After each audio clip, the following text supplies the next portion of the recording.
Le convoi militaire de la force française Barkhane, de nouveau freiné dans sa traversée par un millier de manifestants. Pneus en travers des routes, départs de feu, barrages humains, les militaires français restent bloqués à Terra pendant près de 5 heures. Présentes sur place, les forces de sécurité nigériennes tentent de maintenir les manifestants à distance à coups de gaz lacrymogène. Selon l'armée française, plusieurs camions du convoi auraient été pris pour cible. Des individus auraient même tenté de s'en emparer. Sur les réseaux sociaux, l'armée française est accusée de tirer sur la foule. De fausses informations selon le porte-parole de l'état-major français, joint par téléphone. Il confirme toutefois des tirs de sommation des gendarmes nigériens et des soldats français pour sécuriser le convoi.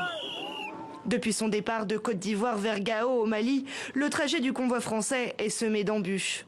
Dès son entrée sur le territoire burkinabé, il est ralenti à Bobo-Dioulasso, à Ouagadougou, puis à Kaya.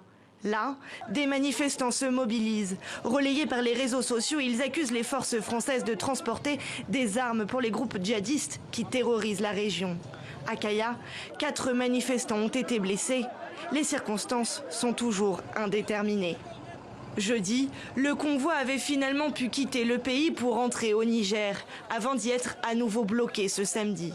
Dans ce contexte anti-français, le président nigérien Mohamed Bazoum a exprimé sa reconnaissance envers la France et apporté son soutien à l'armée française.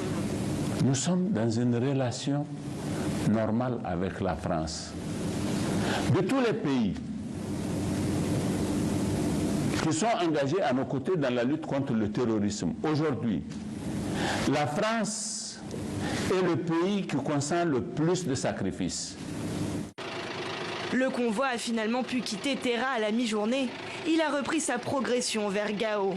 De nombreuses précautions ont été prises pour sécuriser le convoi jusqu'à son arrivée au Mali, où là aussi, les critiques se multiplient à l'égard de la présence française au Sahel.